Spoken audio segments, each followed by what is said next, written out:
O desejado de todas as nações. Capítulo 78. O Calvário.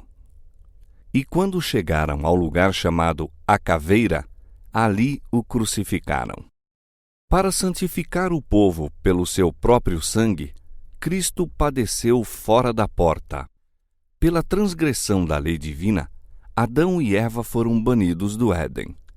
Cristo, nosso substituto, devia sofrer fora dos limites de Jerusalém. Ele morreu fora da porta, onde eram executados malfeitores e homicidas. Plenas de sentido são as palavras: Cristo nos resgatou da maldição da lei, fazendo-se maldição por nós. Uma vasta multidão seguiu Jesus do tribunal ao Calvário. As novas de sua condenação se espalharam por toda Jerusalém, e gente de todas as classes e de todas as categorias afluíam ao lugar da crucifixão. Os sacerdotes e principais haviam se comprometido, caso Jesus lhes fosse entregue, a não molestar seus seguidores. E os discípulos da cidade e dos arredores uniram-se à multidão que acompanhava o Salvador. Ao passar Jesus à porta do pátio de Pilatos, a cruz preparada para Barrabás foi-lhe deposta nos feridos, sangrentos ombros. 2 companheiros de Barrabás deviam sofrer a morte ao mesmo tempo que Jesus, e sobre eles também foi posta a cruz. A carga do Salvador era demasiado pesada para o estado de fraqueza e sofrimento em que se achava. Desde a ceia pascual com os discípulos, não tomara ele nenhum alimento, nem bebera. Angustiara-se no jardim do Getsêmani em conflito com as forças satânicas, suportara a agonia da traição e vira os discípulos abandonarem-no e fugir. Fora levado a Anás, depois a Caifás e em seguida a Pilatos. De Pilatos fora mandado a Herodes e reenviado a Pilatos. De um insulto para outro, de uma a outra zombaria, 2 vezes torturado por açoites, toda aquela noite fora uma sucessão de cenas de molde a provar até ao máximo uma alma de homem. Cristo não fracassara. Não proferira palavra alguma que não visasse a glória de Deus. Através de toda a ignominiosa farsa de julgamento, portara-se com firmeza e dignidade. Mas quando após ser açoitado pela 2ª vez, a cruz lhe foi posta sobre os ombros, a natureza humana não mais podia suportar. Caiu desmaiado sob o fardo. A multidão que seguia o Salvador viu seus fracos, vacilantes passos, mas não manifestou compaixão. Apuraram-no e injuriaram-no por não poder conduzir a pesada cruz. De novo lhe foi posto em cima o fardo, e outra vez caiu desmaiado por terra. Viram os perseguidores que lhe era impossível levar mais adiante aquele peso. Não sabiam onde encontrar alguém que quisesse transportar a humilhante carga. Os próprios judeus não o podiam fazer, pois a contaminação os impediria de observar a Páscoa. Ninguém, mesmo dentre a turba que o acompanhava, quereria rebaixar-se e carregar a cruz. Por essa ocasião, um estranho, Simão, Cirineu, chegando do campo, encontrara-se com o cortejo. Ouve as chufas e os baixos ditos da turba, ouve as palavras desdenhosamente repetidas: abri caminho para o rei dos judeus. Detém-se espantado com a cena, e ao exprimir ele compaixão, agarram-no e lhe põem nos ombros a cruz. Simão ouvira falar de Jesus. Seus filhos criam no Salvador, mas ele próprio não era discípulo. O conduzir a cruz ao Calvário foi-lhe uma bênção e posteriormente mostrou-se sempre grato por essa providência. Isso o levou a tomar sobre si a cruz de Cristo por sua própria escolha, suportando-lhe sempre animosamente o peso. Não poucas mulheres, se achavam na multidão que segue à sua morte cruel aquele que não foi condenado. Sua atenção fixa-se em Jesus. Algumas o tinham visto antes, outras lhe levaram doentes e sofredores. Outras ainda foram elas mesmas curadas por ele. Relata-se então a história das cenas que ocorreram. Elas se admiram do ódio da turba para com aquele por quem o coração se lhes comove quase a ponto de partir-se. E não obstante a ação da enfurecida massa e as coléricas palavras dos sacerdotes e principais, essas mulheres exprimem o compassivo interesse que as possui. Ao cair Jesus desfalecido sob a cruz, irrompem em lamentoso pranto. Foi isso unicamente que atraiu a atenção de Cristo. Embora em meio de tanto sofrimento, enquanto suportava os pecados do mundo, não era indiferente à expressão de dor. Com terna simpatia contemplou essas mulheres. Não eram crentes nele. Sabia que não o estavam lamentando como um enviado de Deus, mas movidas por sentimentos de piedade humana. Não lhes desprezava simpatia, mas esta lhe despertou no coração outra, mais profunda ainda, para com elas mesmas. Filhas de Jerusalém, disse ele, não choreis por mim, mas chorai antes por vós mesmas e por vossos filhos. Do espetáculo que tinha diante de si, alongou Jesus o olhar ao tempo da destruição de Jerusalém.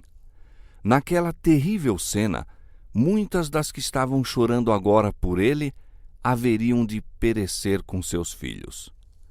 Da queda de Jerusalém passaram os pensamentos de Jesus a um mais amplo juízo.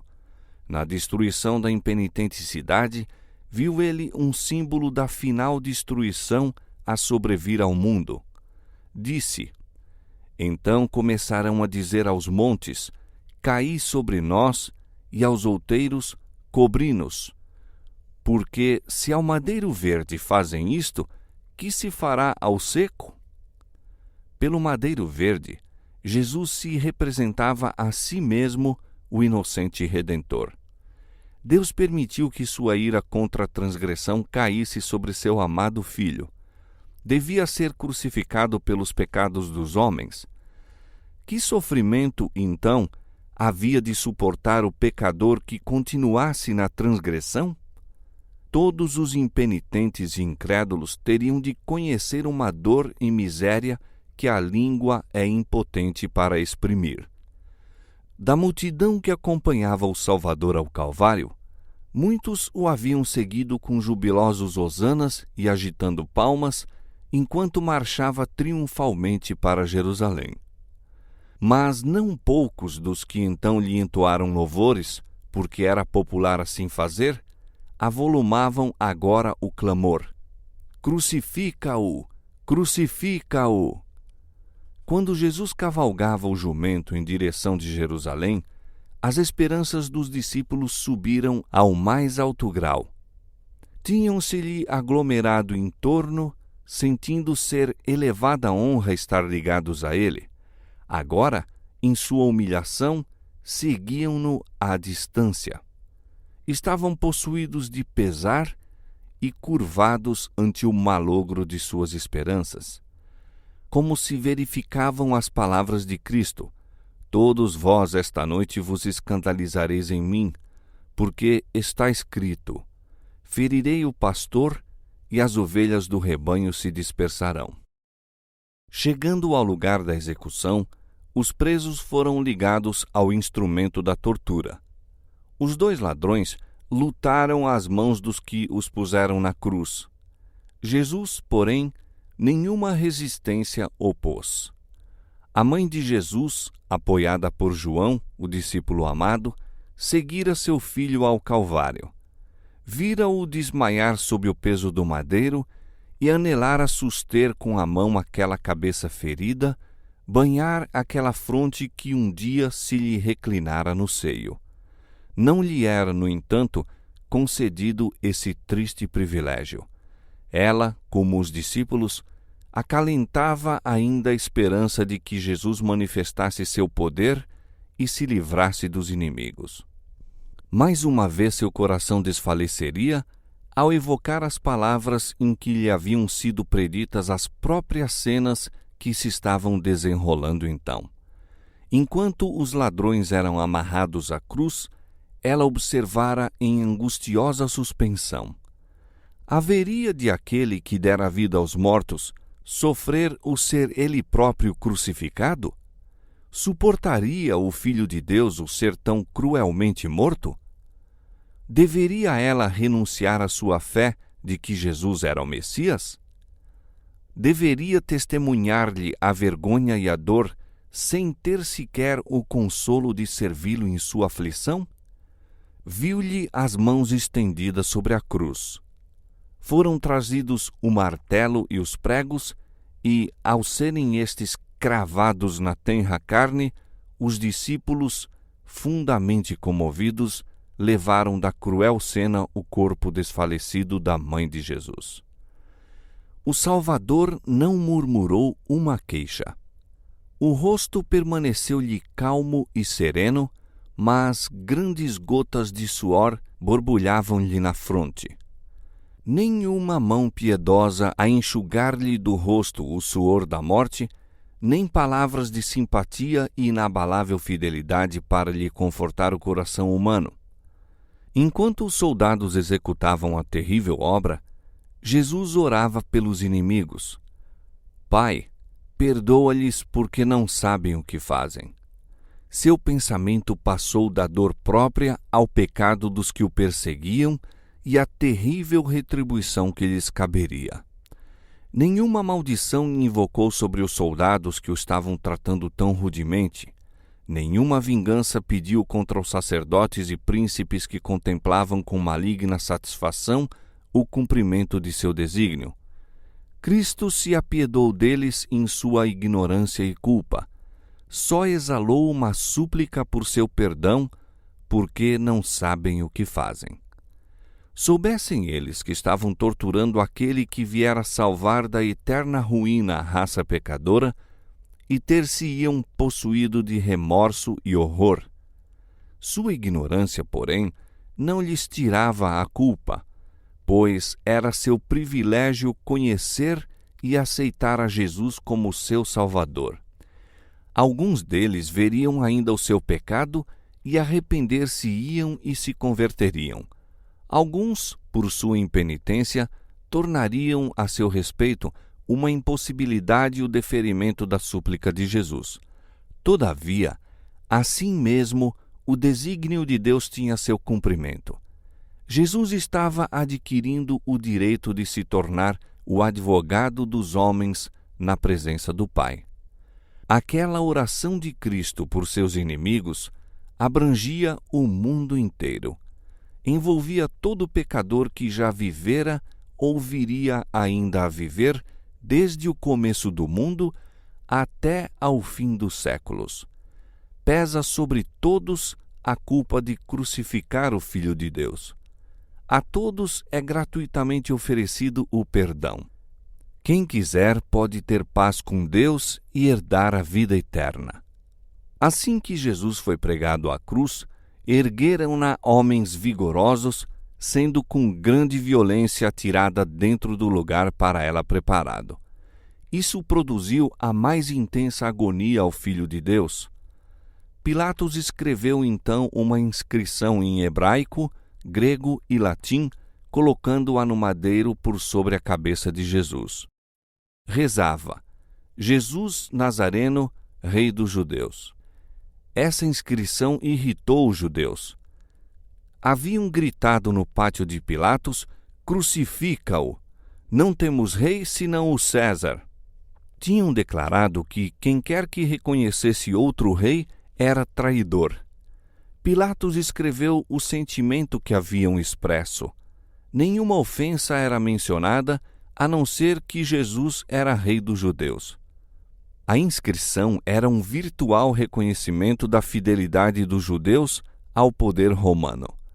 Declarava que qualquer que pretendesse ser rei de Israel seria por eles julgado digno de morte. Os sacerdotes se haviam enganado a si mesmos.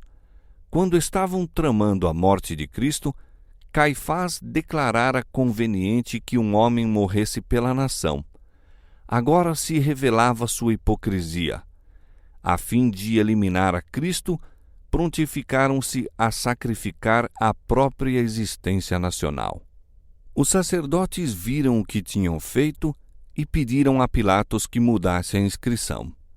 Disseram: não escrevas Rei dos Judeus, mas que ele disse: sou o Rei dos Judeus. Mas Pilatos estava indignado contra si mesmo por causa de sua anterior fraqueza e desprezou inteiramente os invejosos e astutos sacerdotes e príncipes. Respondeu friamente: o que escrevi, escrevi. Um poder mais alto que Pilatos ou os judeus dirigia a colocação daquela inscrição por sobre a cabeça de Jesus. Na providência divina, devia ela despertar reflexão e o exame das Escrituras. O lugar em que Cristo estava crucificado achava-se próximo da cidade. Milhares de pessoas de todas as terras se encontravam em Jerusalém naquele tempo, e a inscrição que declarava Jesus de Nazaré, o Messias, lhe chamaria a atenção. Era uma verdade palpitante transcrita por mão guiada por Deus. Nos sofrimentos de Cristo sobre a cruz, cumpriu-se a profecia. Séculos antes da crucifixão, predissera o Salvador o tratamento que havia de receber. Dissera: pois me rodearam cães, o ajuntamento de malfeitores me cercou, transpassaram-me as mãos e os pés. Poderia contar todos os meus ossos. Eles me veem e me contemplam.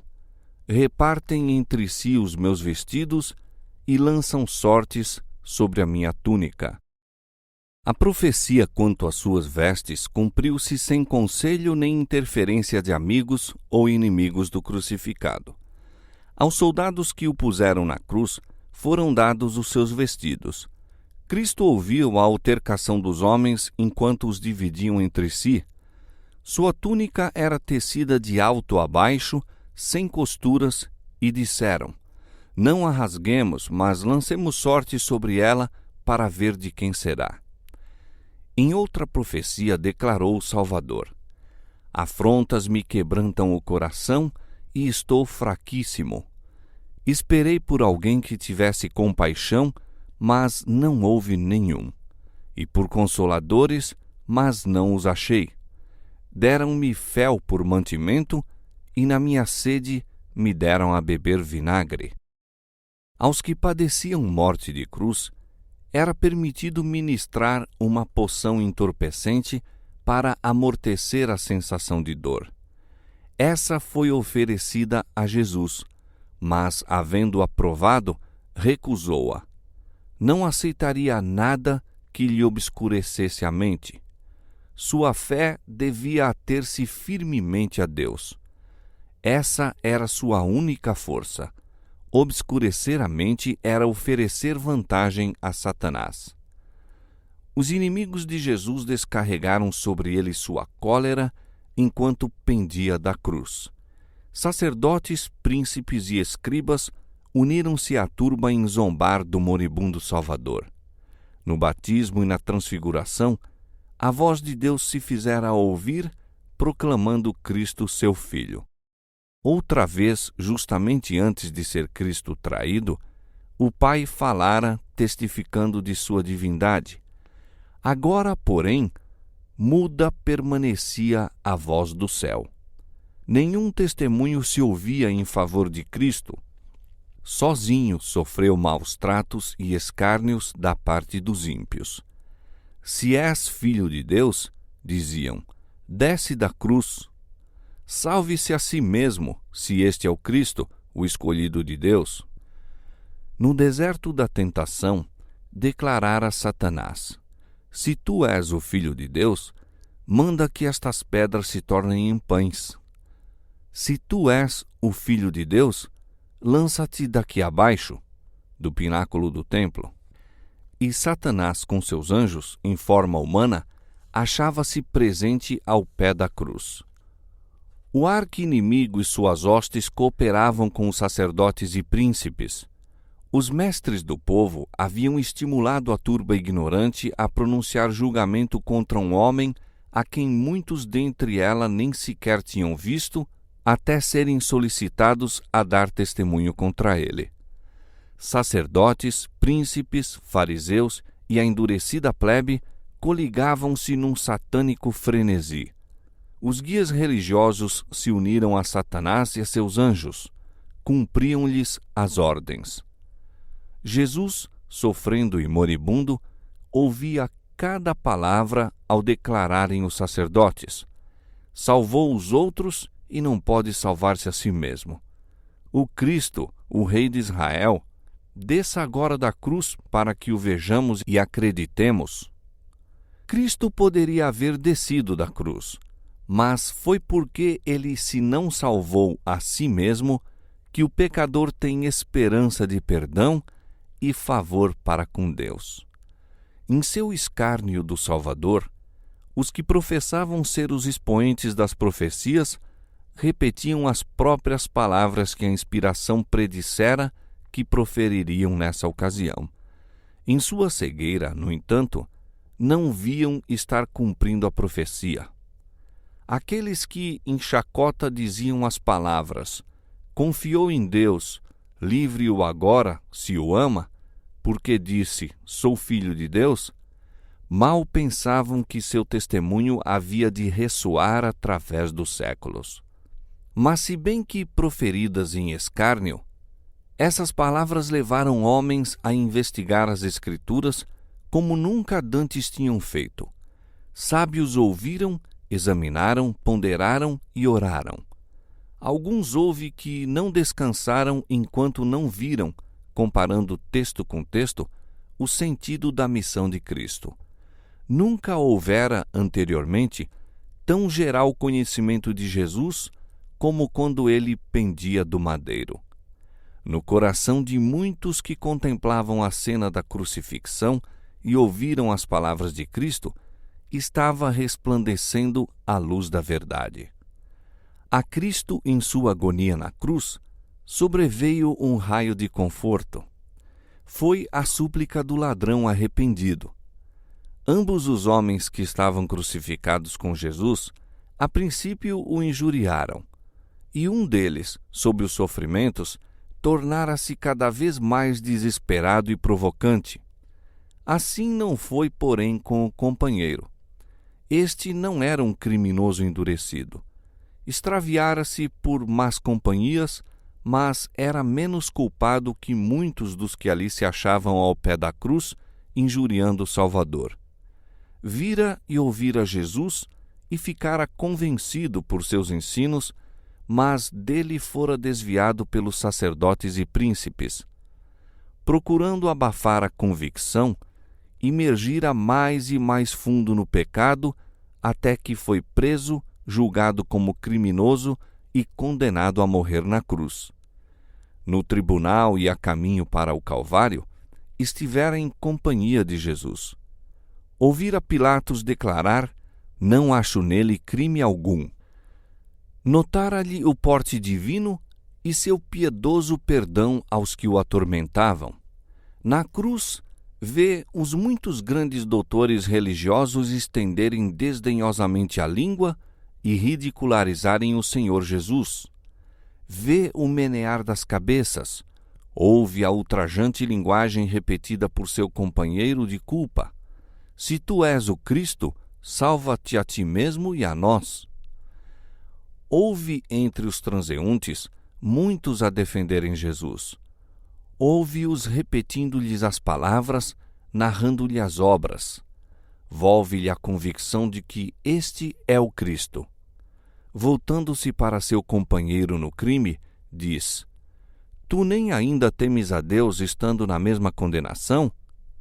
Os ladrões moribundos não mais têm a temer os homens, mas um deles é assaltado pela convicção de que há um Deus a temer, um futuro a fazê-lo tremer.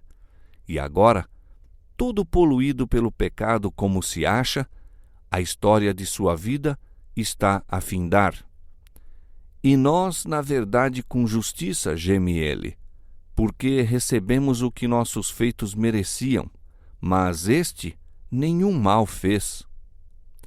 Não há questão agora, não há dúvidas nem censuras também. Quando condenado por seu crime, o ladrão ficará possuído de desânimo e desespero. Mas pensamentos estranhos, ternos, surgem agora. Evoca tudo quanto ouvira de Jesus, como ele curara os doentes e perdoara os pecados. Ouvira as palavras do que nele criam e o seguiram em pranto. Vira e lera o título por sobre a cabeça do Salvador. Ouvira-o repetido pelos que passavam, alguns com lábios tristes e trêmulos, outros com gracejos e zombarias. O Espírito Santo ilumina-lhe a mente e, pouco a pouco, se liga à cadeia das provas. Em Jesus ferido, zombado e pendente da cruz, vê o Cordeiro de Deus que tira o pecado do mundo. Num misto de esperança e de agonia em sua voz, a desamparada, moribunda alma atira-se sobre o agonizante Salvador. Senhor, lembra-te de mim quando vieres no teu reino.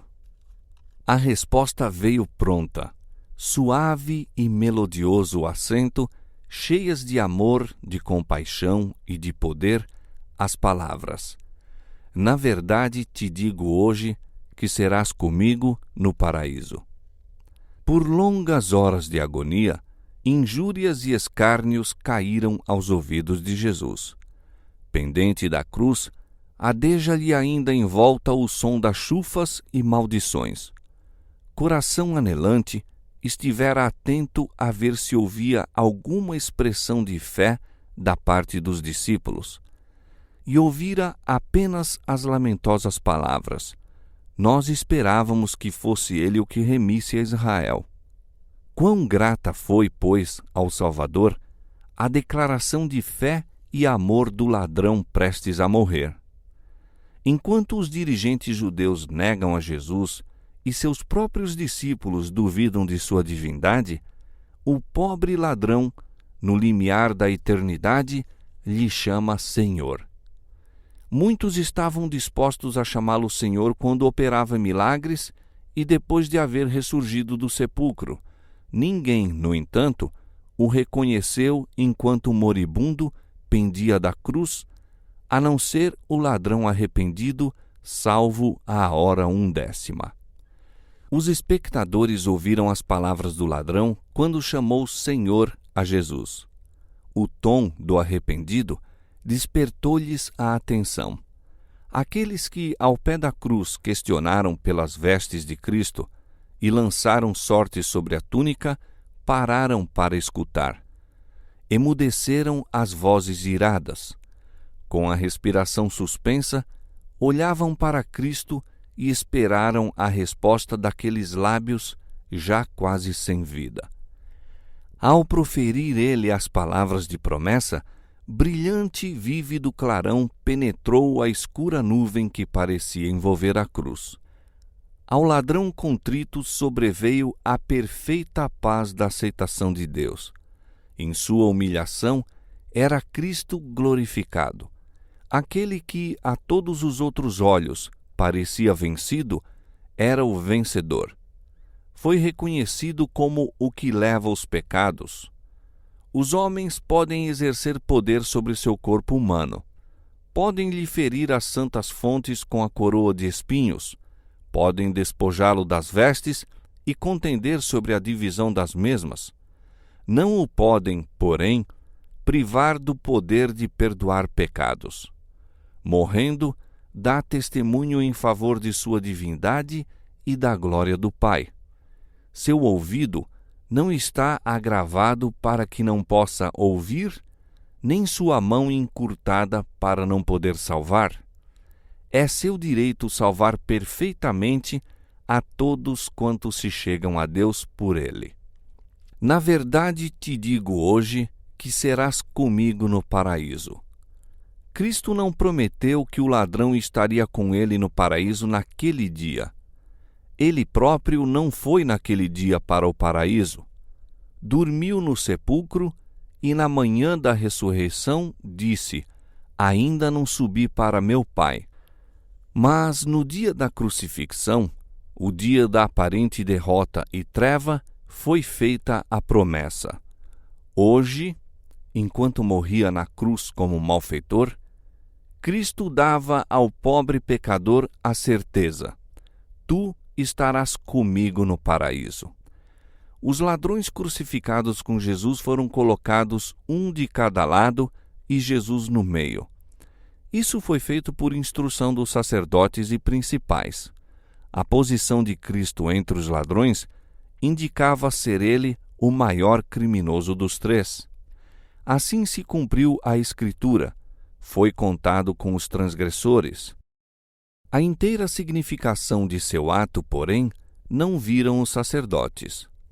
Como Jesus crucificado com os ladrões foi posto no meio, assim foi sua cruz colocada no meio de um mundo a perecer no pecado. E as perdoadoras palavras dirigidas ao ladrão arrependido fizeram fulgir uma luz que brilhará até os remotos cantos da terra. Com espanto contemplavam os anjos o infinito amor de Jesus, que, sofrendo a mais intensa agonia física e mental, pensava apenas nos outros e animava a arrependida alma a crer. Em sua humilhação, dirigira-se como profeta às filhas de Jerusalém. Como sacerdote e advogado, intercedera com o Pai pelo perdão de seus assassinos. Como amorável Salvador, perdoara os pecados do arrependido ladrão. Enquanto o olhar de Jesus vagueava pela multidão que o cercava, uma figura lhe prendeu a atenção. Ao pé da cruz se achava sua mãe, apoiada pelo discípulo João.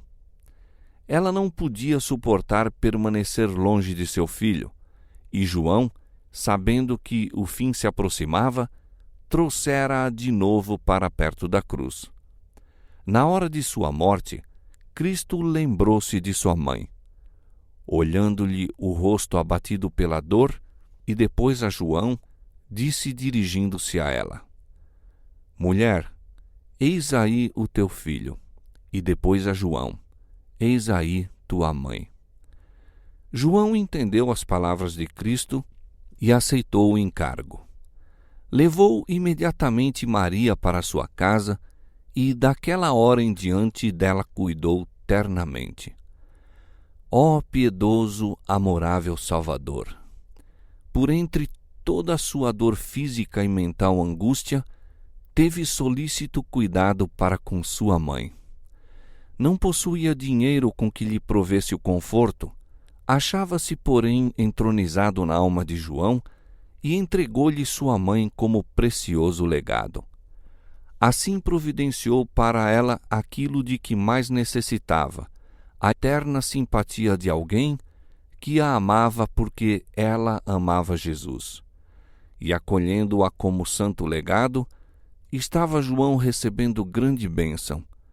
Ela lhe era uma contínua recordação de seu querido mestre. O perfeito exemplo do amor filial de Cristo resplandece com um não esmaecido fulgor por entre a neblina dos séculos. Durante cerca de 30 anos, Jesus, por sua labuta diária, ajudara nas responsabilidades domésticas. E agora, mesmo em sua derradeira agonia, se lembra de providenciar em favor de sua mãe viúva e aflita. O mesmo Espírito se manifestará em todo discípulo de nosso Senhor. Os que seguem a Cristo sentirão ser uma parte de sua religião, respeitar os pais e prover-lhes as necessidades. O pai e a mãe nunca deixarão de receber, do coração em que se abriga o amor de Cristo, solícito cuidado e terna simpatia. E agora estava a morrer o Senhor da glória, o resgate da raça. Entregando a preciosa vida, não foi Cristo sustido por triunfante alegria. Tudo eram opressivas sombras. Não era o temor da morte que o oprimia, nem a dor e a ignomínia da cruz que lhe causavam a inexprimível angústia.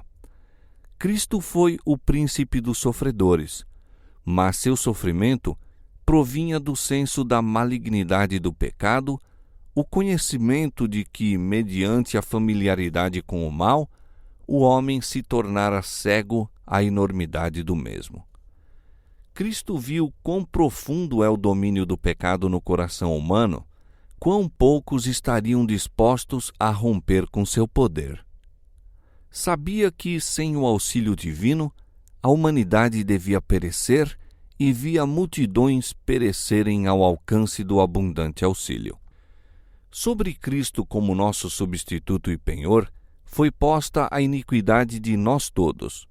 Foi contado como transgressor, a fim de que nos redimisse da condenação da lei. A culpa de todo descendente de Adão pesava-lhe sobre a alma. A ira de Deus contra o pecado, a terrível manifestação de seu desagrado por causa da iniquidade, encheram de consternação a alma de seu filho.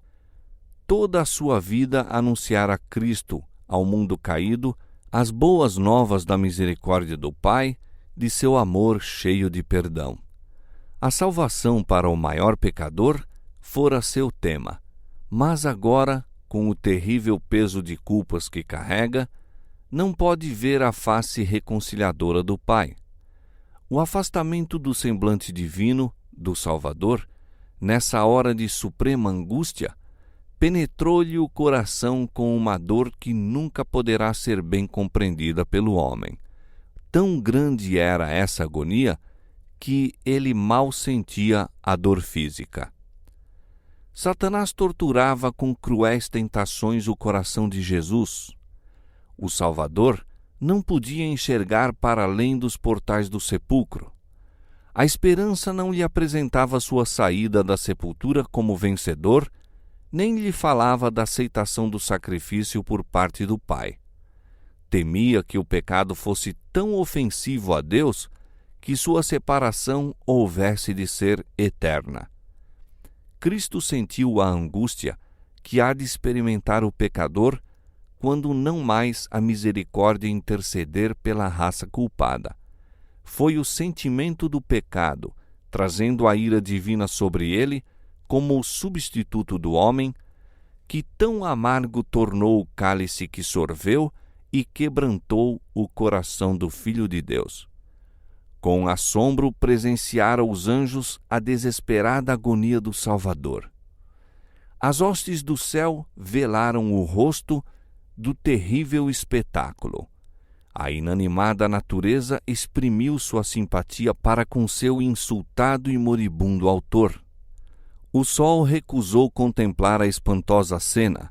Seus raios plenos, brilhantes, iluminavam a terra ao meio-dia, quando, de súbito, pareceu apagar-se. Completa escuridão, qual um sudário, envolveu a cruz. Houve trevas em toda a terra até a hora nona. Não houve eclipse ou outra qualquer causa natural para essa escuridão, tão espessa como a da meia-noite sem luar nem estrelas. Foi miraculoso testemunho dado por Deus para que se pudesse confirmar a fé das vindouras gerações. Naquela densa treva ocultava-se a presença de Deus. Ele faz da treva o seu pavilhão e esconde sua glória dos olhos humanos. Deus e seus santos anjos estavam ao pé da cruz. O Pai estava com o Filho. Sua presença, no entanto, não foi revelada. Houvesse sua glória irrompido da nuvem, e todo espectador humano teria sido morto. E naquela tremenda hora, não devia Cristo ser confortado com a presença do Pai.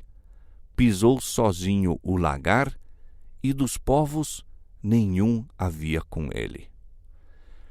Na espessa escuridão, velou Deus a derradeira agonia humana de seu Filho. Todos quantos viram Cristo em seu sofrimento convenceram-se de sua divindade. Aquele rosto, uma vez contemplado pela humanidade, não seria nunca mais esquecido.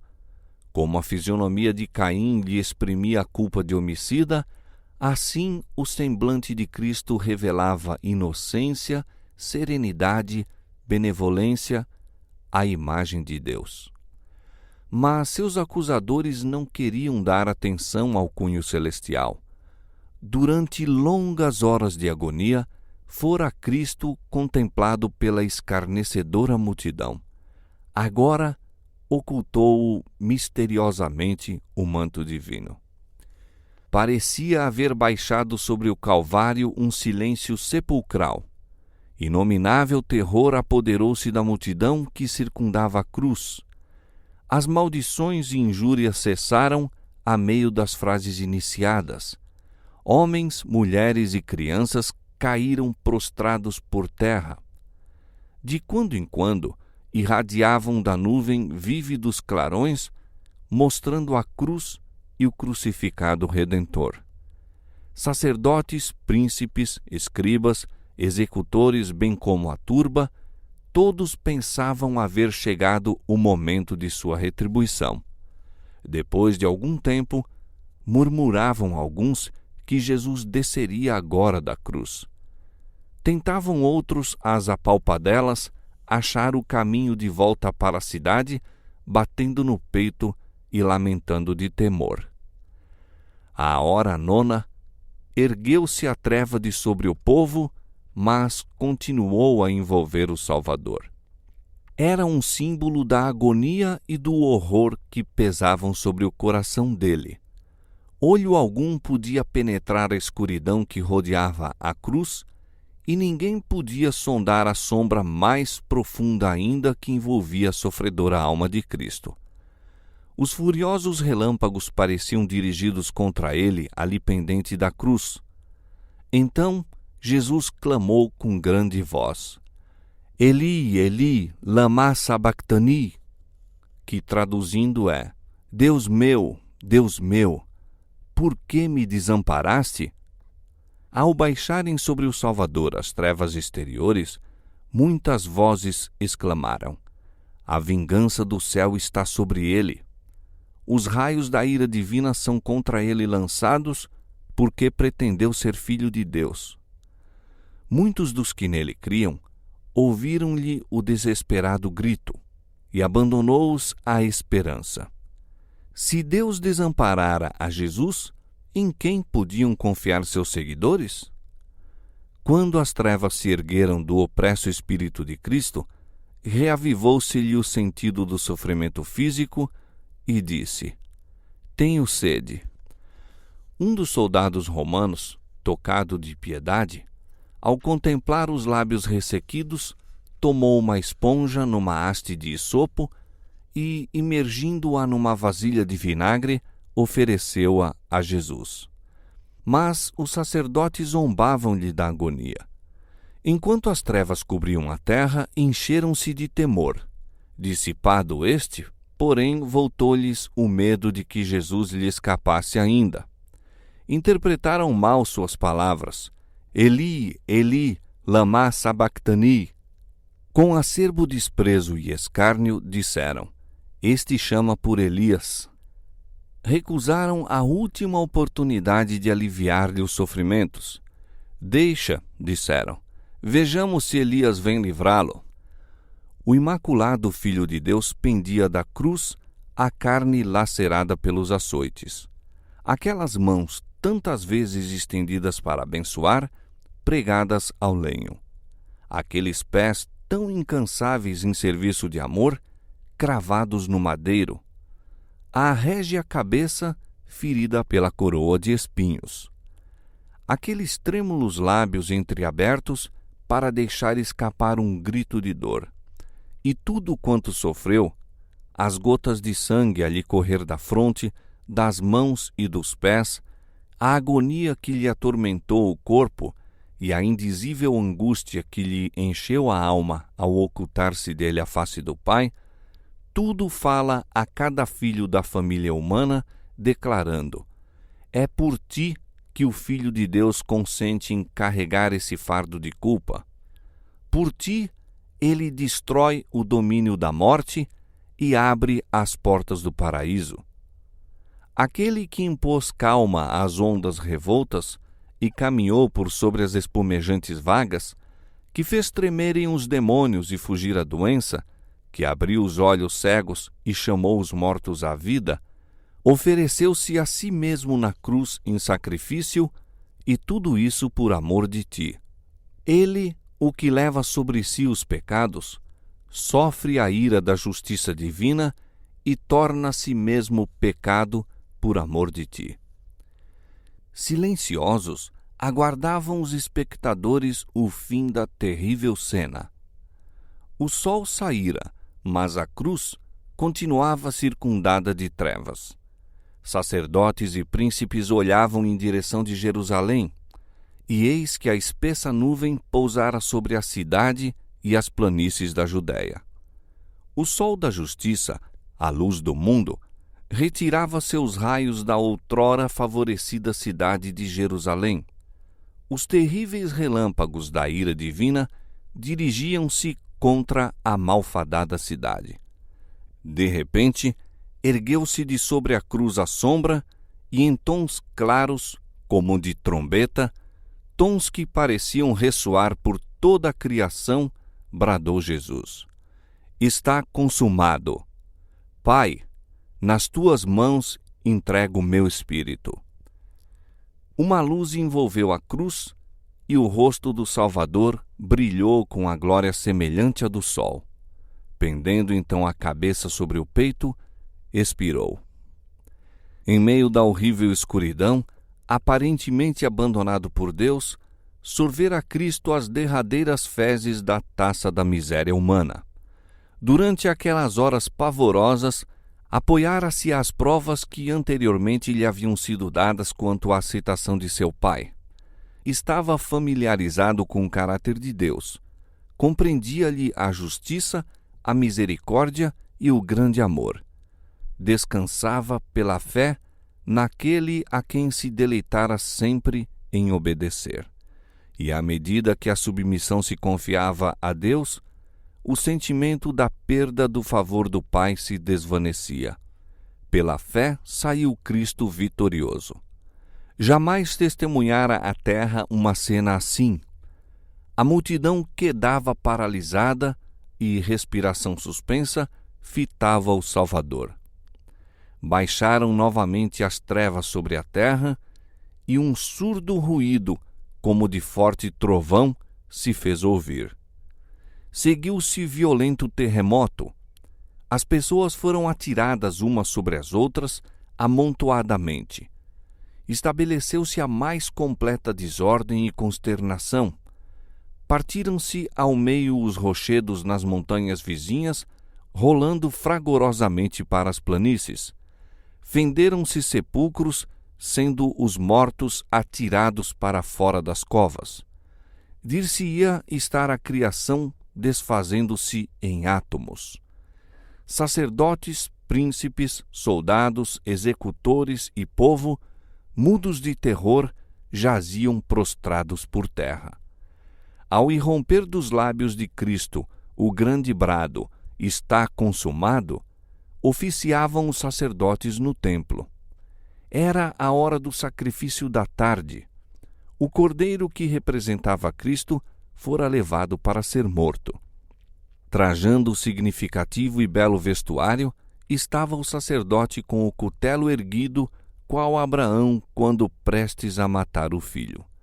Vivamente interessado, o povo acompanhava a cena. Mas eis que a terra treme e vacila, pois o próprio Senhor se aproxima. Com ruído, rompe-se de alto a baixo o véu interior do templo, rasgado por mão invisível, expondo aos olhares da multidão um lugar dantes pleno da presença divina. Ali habitara o Shequiná. Ali manifestara Deus sua glória sobre o propiciatório. Ninguém, senão o sumo sacerdote, jamais erguera o véu que separava esse compartimento do resto do templo. Nele penetrava uma vez por ano para fazer expiação pelos pecados do povo, Mas eis que esse véu é rasgado em dois. O Santíssimo do santuário terrestre não mais é um lugar sagrado. Tudo é terror e confusão. O sacerdote está para matar a vítima, mas o cutelo cai-lhe da mão paralisada e o cordeiro escapa. O tipo encontra o antítipo por ocasião da morte do Filho de Deus. Foi feito o grande sacrifício. Acha-se aberto o caminho para o Santíssimo. Um novo, vivo caminho está para todos preparado. Não mais necessita a pecadora, aflita humanidade, esperar a chegada do sumo sacerdote. Daí em diante, devia o Salvador oficiar como sacerdote e advogado no céu dos céus. Era como se uma voz viva houvesse dito aos adoradores: agora tem fim todos os sacrifícios e ofertas pelo pecado. O Filho de Deus veio, segundo a sua palavra. Eis aqui venho. No princípio do livro está escrito de mim, para fazer, ó Deus, a tua vontade. Por seu próprio sangue, entrou uma vez no santuário, havendo efetuado uma eterna redenção.